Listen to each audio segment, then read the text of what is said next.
Let's get serious. You didn't just level up, you shape shifted, not in a creepy way, all right? But the real still thinks you're celebrating a promotion, another title, another win, another notch on the professional belt. But inside, you're quietly letting go of the woman who mastered the rules. This isn't about climbing higher, this is about becoming unrecognizable, even to your former self. In this episode, we're not upgrading your image, we're dismantling your inherited identity. Hello, everyone. Welcome to the Remarkable Shift Live series show where high achieving visionaries break free from recycled success models and finally step into their true alignment. This isn't just about leadership talk or motivational fluff. This is where brilliance gets recalibrated, blind spots gets dismantled, and bold authority gets activated. Here we don't chase trends, we build legacies with precision, and we don't just talk mindset, we rewire identities. We don't just develop leaders over here, but we do unlock generational change agents. So I'm your host, Dr. V, the Brilliant Solutionist and Master Recalibration Strategist for Brilliance, Authority, and Precision. And if you're ready to stop second guessing and start executing and rise into the vision of you that's always been hidden in plain sight, then let's shift remarkably. So let's talk about the promotion energy, how the promotion energy is still in a way performance type energy. So let's be clear, promotions are external validation. We love a good promotion, but just recognize what it is. And they say the promotions themselves say that you've done well and you kept playing the game and you keep playing that game. That is what the promotion is telling you. But what is rebranding and recalibration? That is internal congruence. And that says the game no longer reflects who I am inside. So here's the shift. A promotion still fits inside of someone else's organizational chart, truth be told. But a personal rebranding and recalibration, that builds a life that didn't exist before you stepped into it. And most high achievers never question it. You probably never question it. But you have celebrated, and so have many other high achievers. They celebrated the advancement inside of outdated constructs. Let me say that again. You celebrated all of your advancements, but in outdated constructs. Now, don't get me wrong, there's nothing wrong with those. This is for the people who are feeling that tug to step into more, who know that there is more. And I'm not talking about the more that's just the cliche of that. You literally feel a deep longing, like, what else is there in my life? And you're still achieving, but you're still feeling that. There's nothing wrong with that feel. I'm just here to name it so you can do something about it. So what that tug is, and let's just break it down even further. That tug that you're feeling right now is about misalignment, and it is about discomfort, and it's about knowing that you're on the edge of something, but it's not dissatisfaction. And that's something I want to make clear, because so many people look at you and say that you should be content where you are. We're not talking about that. You are content, you are happy, you're grateful, but there's still something there, but we're not going to label it dissatisfaction. It is about identity intelligence, because inside you know that your subconscious is trying to get your attention for you to wake up. Holy Spirit inside of you is tugging at something for you to wake up, and is letting you know that you've outgrown the systems that used to reward you, and now you're in a place where you don't need the applause. You're not chasing the applause, but you do need accuracy in who you are becoming. And so let's talk about the invisible cost of unquestioned success. So this is what a lot of people are not going to tell you. You're probably still chasing tactics, and you're like, well, why am I still learning these things? Or I'm drawn to do these things, but nothing is changing. Or you're doing all those things and nothing is changing. Well, success without inner authority is still a type of subordination. Success without inner authority is still a type of subordination. You can change rooms, but what you haven't done, you haven't changed the role that you're playing in those rooms. And this is what it sounds like. If your voice still sounds like it is adapting to something, if your presence is still trying to seek approval for something, and if your strategy still hinges on external responses, that you're not leading yourself, you are negotiating your power. And even at the top, this still happens for people who are at the top. I know, I've seen them, I work with them. Even at the top, that is still a level of silent burnout. And I'm not talking about the burnout that's cliche. Like, you literally cannot operate at your level because there's so much mental energy and mental drain that is taking place that you literally cannot move forward and make decisions. Okay, so that's what I'm talking about. So you're not tired of being because you're unproductive. That is not, because a lot of people want to, blame it on that. No, you are doing it, you are moving, but that's not why you're tired. You're tired because your persona is carrying a platform your soul never agreed to carry. You're in this space and you're operating and you're out of alignment. That's point blank period what it is. So again, let me say it again. You are not tired because you're unproductive. You're tired because your persona is carrying a platform your soul was never meant to carry, or it never agreed to carry. You've taken on something that doesn't fit you, and you can insert whatever that is. Only you know that for yourself, but you have to be honest about it. So you all know about this season is about recalibration, and I'm using the frames of the Birkin bag. Whatever you feel about the bag, that we're not talking about the physical bag, but what does that bag represent? But you have to understand that a brand does not equal your brilliance.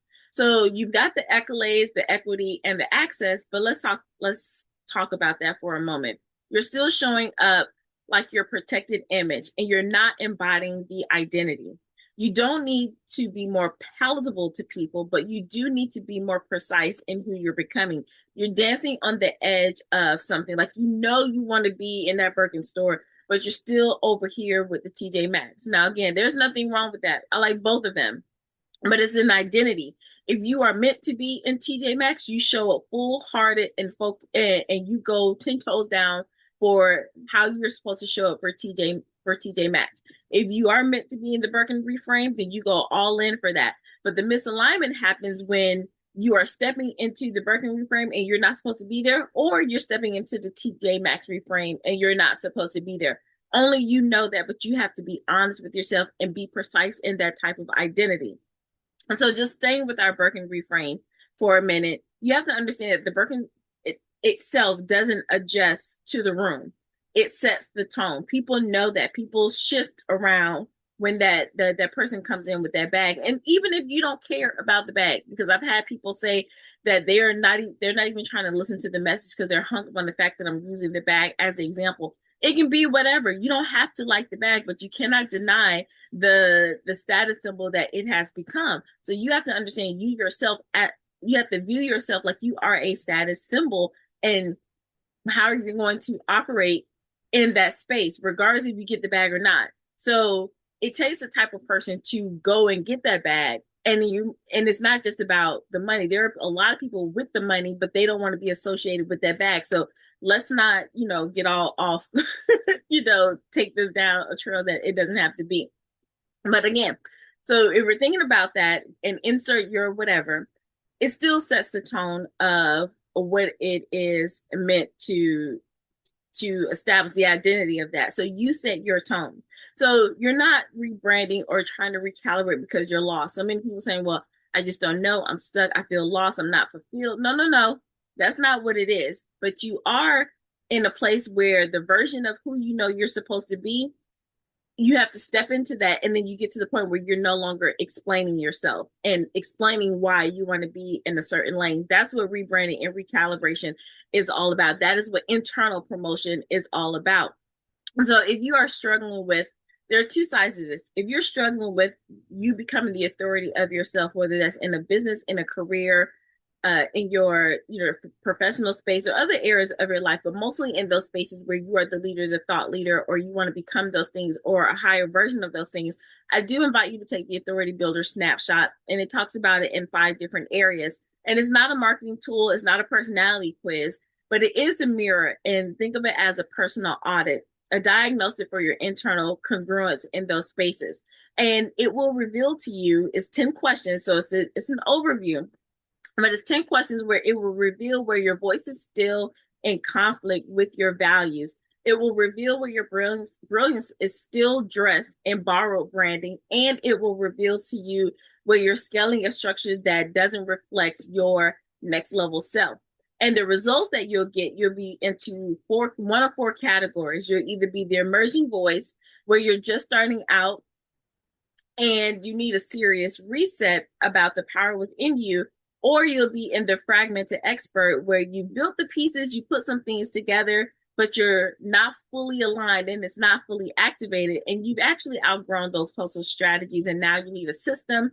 Or you'll be in the category of the quiet authority, where you are solid but you're still underseen, and you know that it's time for you to elevate your experiences, your expertise with your voice, ideas, and your brilliance. Or you will be in the category of the legacy leader in motion, where you're already in motion, you're already doing things, but this is about refinement and about refinement, your reach, and your digital legacy, like putting your thought leadership out there, putting your intellectual property out there. So when you take the Authority Builder Snapshot, you will be in one of those four categories, and that'll help you identify what you need to do next. So many of you are out here searching and grasping at straws, programs, coaches, consultants, whatever the case may be, but you haven't identified where you are. So then you get into these things and either you're overwhelmed or you think they don't work, or whatever the case may be, you're not getting the results, is because you haven't identified where you are and using that information, looking at the information through that lens to continue to take your next step forward. And so if you're doing well on paper, but you're exhausted in your spirit, your internal, your soul, then this is the interruption that you need. So go ahead and take that Authority Builder Snapshot. The link is in the description, or you can check my bio for that or the show notes and then take that snapshot. Now, for those of you who are like, okay, I hear you, I don't have time for that, I just want to jump straight in, then I am opening up my calendar to do some legacy power hours. And those are just one focus, laser in session, and get everything laid out. And we can have a conversation about that to see if that fits you. But I still invite you to take the Authority Builder Snapshot so you can have an assessment and a starting point, so that we can have a more precise conversation. And so I just want you to understand that all of this isn't just about visibility.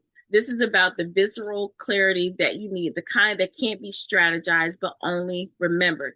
And then, so in my next episode of Quietly Remarkable, that is like my after show of this, I am unpacking what happened when I realized I was trying to elevate my platform without reintroducing myself to my life. Let me say that again. We're going to take a deeper dive into what it was like when I realized that I was trying to elevate my platform, and not just like our digital platforms, but my thought leadership, what I wanted to do in the world without reintroducing myself to my life. And if you know that this is your moment to stop tweaking every different thing or every small thing and start truthing, it may not be a real word, but start looking at the truth of things, then I will see you in our after-hour show. But make sure you follow me on the platforms. Mainly Instagram is where I'm hosting it, so you can be notified when I go live about there. And so as we wrap up, I want you to understand that you don't need another promotion. You need permission to walk away from the systems that can't contain your next identity. So take that snapshot, listen deeper, go back and listen to this conversation or this episode, and understand that it's time for you to rebrand radically. It's time for you to recalibrate radically. And if you want something deeper than the mirror tool, then let's chat about the Legacy Power Hour. And so you can get direct insight on what's working, what's not working, where you need to strategically recalibrate, or where you need to just double down on where you are, because you're doing everything, but now is really time to ramp it up and own where you are. Be sure to comment Power Hour and see if that is a right fit for you, or just message me and we can start that conversation. And so thank you so much for listening and learning with me. Put down what stood out to you. Put down where you are still seeking external promotion and you know that it's time for an internal upgrade. Let me know what's going through your head as you listen to this episode, because I want to make sure we turn this monologue into a dialogue so I can read your comments and thoughts. And until next time, I will see you on the other side. Bye for now.